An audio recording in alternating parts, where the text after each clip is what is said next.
Lesson number 1.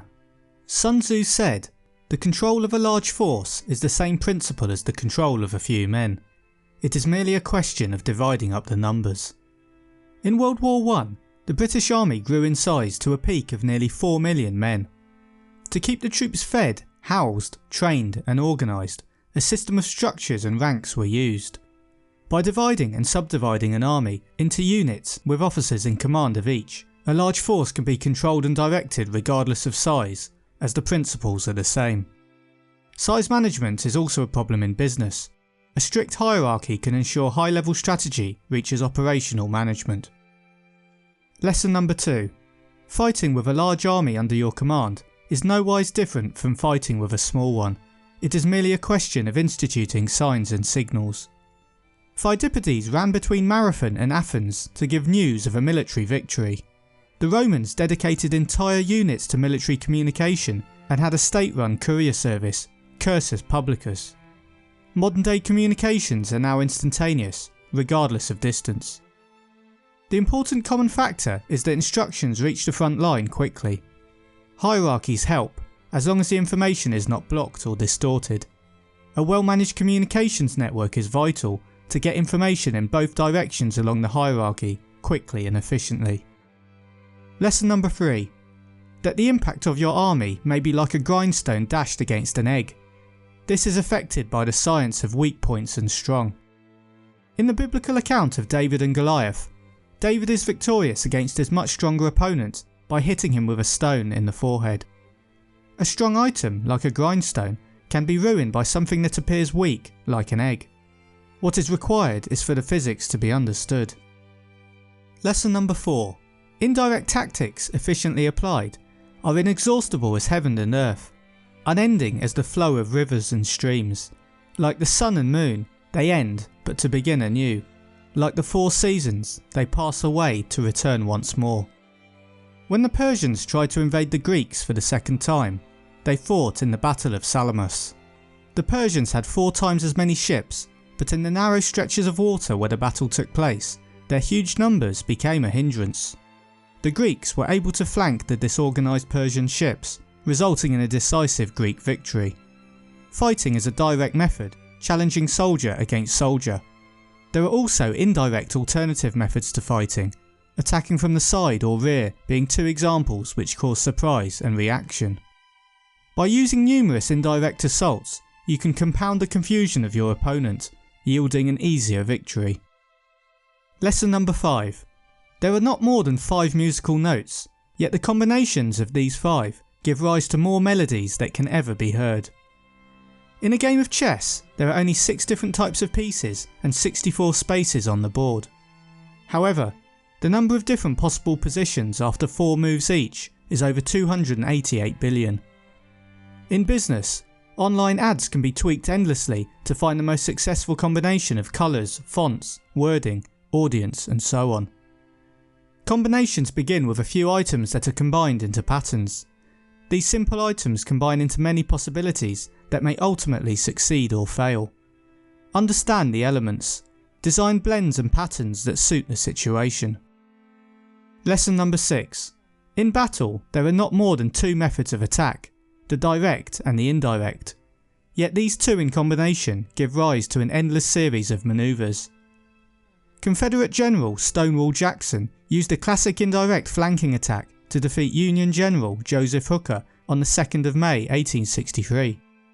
By sweeping around the Union while Hooker concerned himself with a direct threat from another general, Jackson's initial assault surprised the Union soldiers so much that Jackson's battle line charged through camps where soldiers were still resting and cooking their meals. Direct and indirect methods can be used in various arrangements to confuse an adversary. A series of indirect feints that cause troops to move can be followed by direct attacks into the gaps that were created. You don't need to always invent new ways of competing to succeed. Find new ways of combining existing methods. They can be just as successful. Lesson number 7. The direct and the indirect lead onto each other in turn. It is like moving in a circle. You never come to an end. Who can exhaust the possibilities of their combination?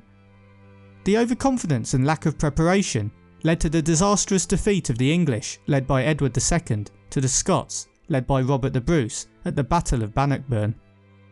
Victory disease refers to when complacency or arrogance brought on by victory causes an encounter to end in disaster for a leader and his forces. A leader may employ strategies which were previously effective, but prove disastrous against a new or smarter enemy.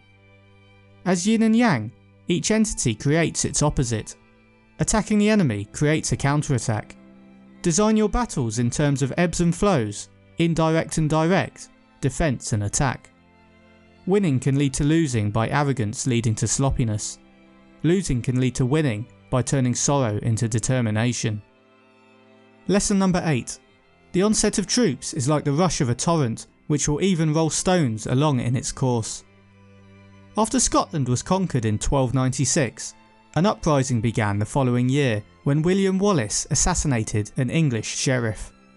This initial act led to a revolt spreading through Scotland. The uprising gained momentum as men joined Wallace to carry out raids, and separate rebellions occurred elsewhere, liberating large parts of the country. Water flows fast over and under stones, rolling them onwards. When warriors flow fast, they will bowl over anything in their way. Flow occurs when a rapid sequence of blows leaves the enemy no time to recover or resist before the next attack arrives. A company can flow by releasing a superb new product, then, even before competitors bring out a response, they advance again with another, even better replacement. Lesson number 9. The quality of decision is like the well-timed swoop of a falcon, which enables it to strike and destroy its victim. When HMS Victory slowly went into action at the Battle of Trafalgar, she was exposed to a storm of shot and shell for several minutes before replying with a single gun. Admiral Lord Nelson calmly waited until he was within close range, then wreaked havoc on the enemy's nearest ships. Like a falcon, harness self-restraint to keep from swooping on your target until the right moment. Timing is critical in many situations. The same effort will have very different effects at different times. Lesson number 10. Energy may be likened to the bending of a crossbow, decision to the releasing of a trigger. Minutemen were settlers who organised themselves, forming militia groups. They trained themselves in weapons, strategy and tactics during the American War of Independence. Their name came from their capacity to be ready at a minute's notice, providing highly mobile, rapidly deployed units. When you bend a bow, it has potential but static energy. When letting go of the bow, it releases dynamic and kinetic energy. The bent bow represents the readiness of your fighters. The release of the bow leads quickly to them flowing rapidly over the enemy. Your decision when to release the arrow determines whether it hits or misses its target. Lesson number 11. Amid the turmoil and tumult of battle, there may be seeming disorder and yet no real disorder at all. Amid confusion and chaos, your array may be without head or tail, yet it will be proof against defeat. At the Battle of the Bulge, German armoured divisions secretly assembled near the German border, smashed through American infantry divisions in a Belgian forest. Large tanks rolled down wooded roads the Allies considered unfavourable to armoured warfare, so they were barely defended. Despite many believing the enemy was nearly defeated, the Americans experienced the power of a German blitzkrieg, a coordinated manoeuvre involving coordination between air and land forces. True chaos occurs when there is a loss of control. Apparent chaos occurs where patterns cannot be distinguished. Complex sequences of quick movement mean patterns are hard to detect. Control amidst disorder comes with skill. This comes from learning, training and preparation. Lesson number 12. Simulated disorder postulates perfect discipline. Simulated fear postulates courage. Simulated weakness postulates strength.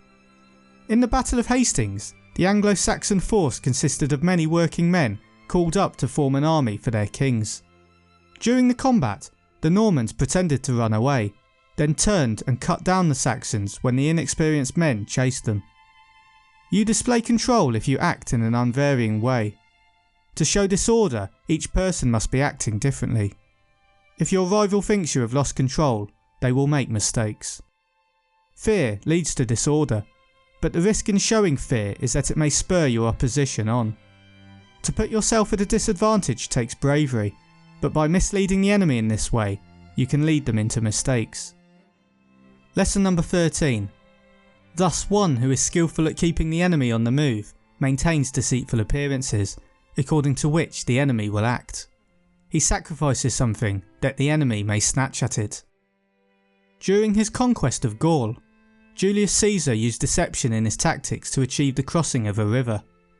The enemy shadowed Caesar's force from the opposite side of the river, challenging any attempted crossing. Camping in a wood one night, when leaving the next day, Caesar left a third of his army behind, dividing the remaining men to appear at full strength. Once safe to proceed, the hidden army rebuilt a damaged crossing and established a bridge. Wars can be won with little fighting using the skill of deceit, if it is highly developed. Business can also be won using this same method. Lesson number 14. By holding out baits, he keeps him on the march. Then with a body of picked men, he lies in wait for him. In 1796, a baron commanding Austrian forces attempted to remove the French from Verona. However, he was drawn forward by Napoleon and in doing so exposed his force's flank, letting Bonaparte surround and then defeat him. There are many forms of deceit, including baiting and ambushes. Lure the enemy into traps to increase the chance of achieving an easy win. Lesson number 15. The clever combatant looks to the effect of combined energy and does not require too much from individuals. Hence his ability to pick out the right men and utilise combined energy. The Mongol armies used several different tactics which, when combined, made them extremely successful in battle. They used units that would charge the enemy and then retreat, trying to draw the enemy onto more favourable terrain. The Mongol leaders used trickery by spreading rumours about the size of their armies. They also tried to deceive their opponents visually by keeping several spare horses in their cavalry mounted with dummies made of straw. On the battlefield, the Mongols used many other tactics to deceive the enemy, including lighting fires to act as a smokescreen and enticing enemies into traps. Using numerous tactical methods so that their potential is multiplied causes the enemy to be quickly overwhelmed. Combined energy provides synergy, where the effect is greater than if the various tactics were used independently. Understand the power both of the army as a whole and of talented individuals, and how these are best combined. This will ensure success.